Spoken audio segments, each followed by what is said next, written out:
My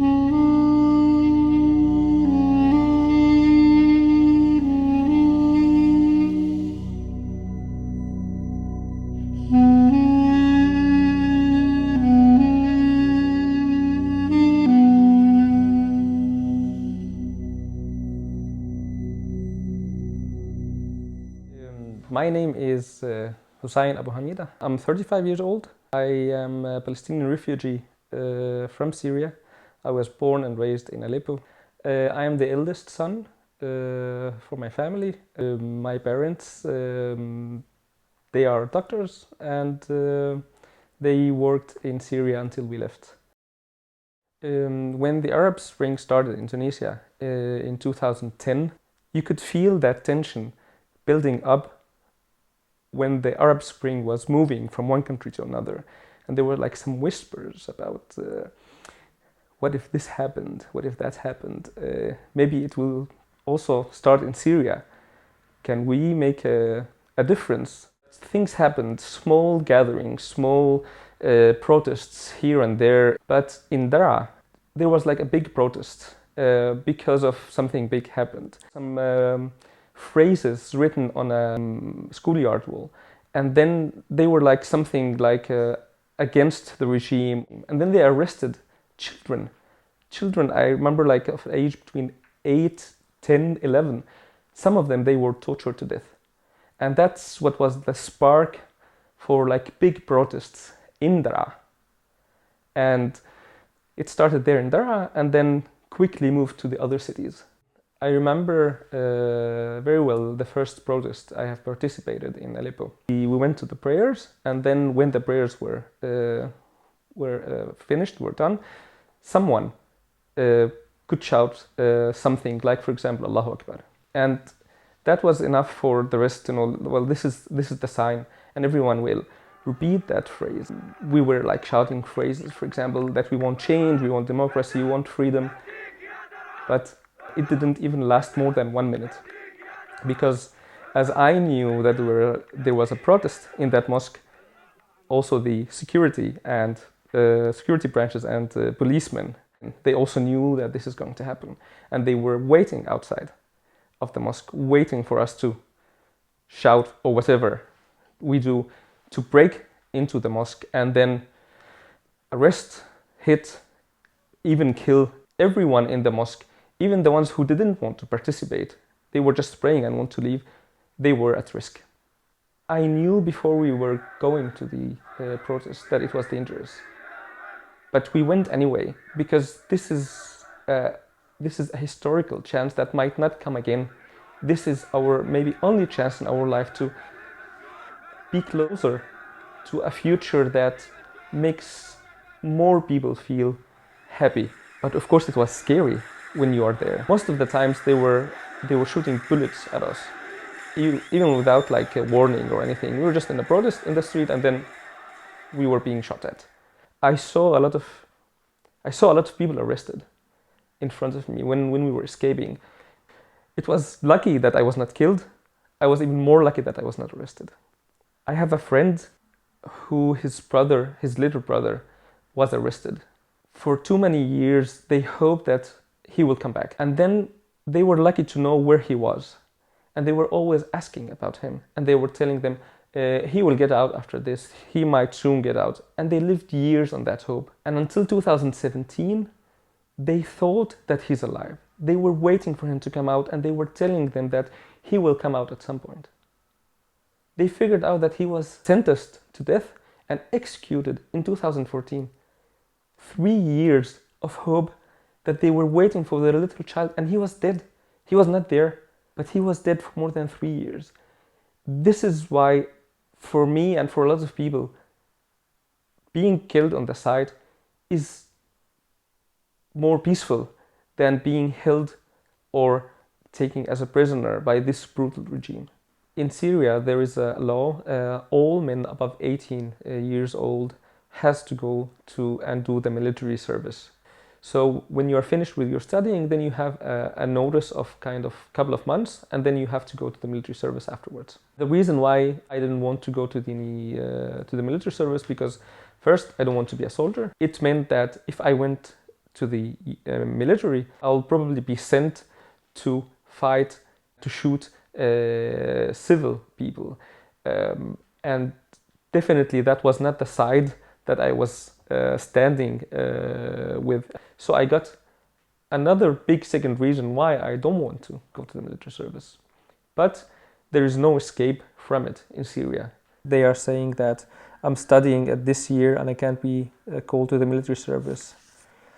All the way until the last time when they were saying that I was studying in Lebanon and I am not being called to the military service until the 22nd of May 2014. That's where I had to go to the military service, and I never did. And I'm glad for it. The last thing in this bag, I think I will carry it until the last day of my life. This is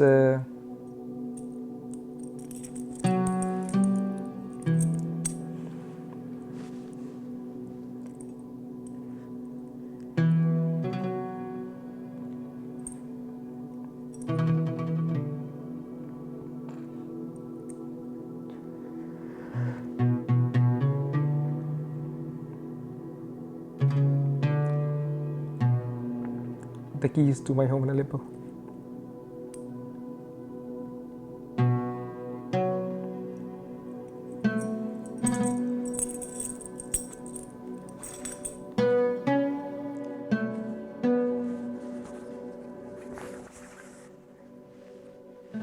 You can see it's old. This is not the official Syrian flag, but for me and for a lot of people, this is the Syrian flag. This flag represents me and represents everything that I fought for, freedom and democracy. I don't think that Syria is safe. A lot of people, even organizations, saying that Syria is not safe. We can't send Syrians back to Syria. This is very short description of that report. So no, Syria is not safe. Here it is. That's me with 10 other guys. And here is a small chapter that talks a little bit about us. They ask us some questions and we answered questions like, what did you escape? Why did you choose Denmark? Are you going to have an education or are you going to work? I can easily call Denmark my home. But there's a but.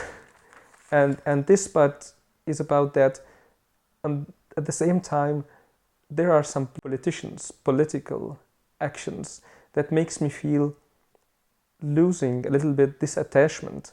These things that makes me call Denmark home, they are taking it away little by little. And even though I'm a pessimistic person, I still believe that Denmark will be a place that I will also call home with no buts in. I strongly believe that.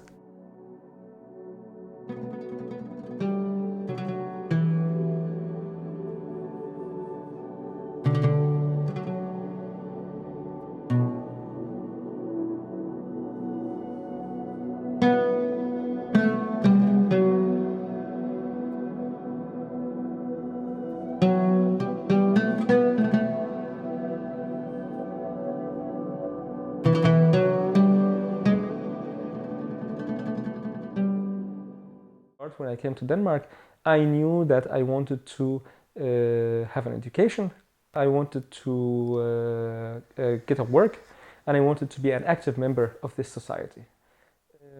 I started architecture engineering in Aleppo, Syria. I graduated in 2011, and afterwards I worked as an architect for a very short period in Syria. And since I got to Denmark, I have had some internships. I got a master's degree in architecture from Aalborg University in 2018.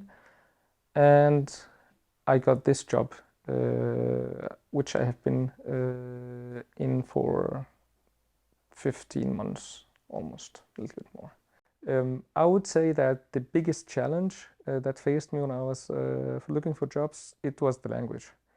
And despite the fact that Danish people, they are generally really good at speaking Danish, but when it comes to work, the professional language is of course Danish, and that would limit my options to find a job if I don't speak Danish. It's still not that easy to speak Danish at work because there are a lot of words, professional words that are missing. But what I feel that this company, my boss, my colleagues, they are really good at helping me through this process. They are aware of this challenge and they are helping me to improve the skills and to be even better at Danish. I feel very much appreciated at this job since the first day. All my colleagues, they are really nice people. Colleagues and my chef. My chef is also one of my colleagues. So they were always nice. They are really good at helping. They are very professional, and I learned a lot from them. So I'm really happy to be here. Hussein it's a very good employee. He fits in very good. Like, of course, he has another background. That's no problem.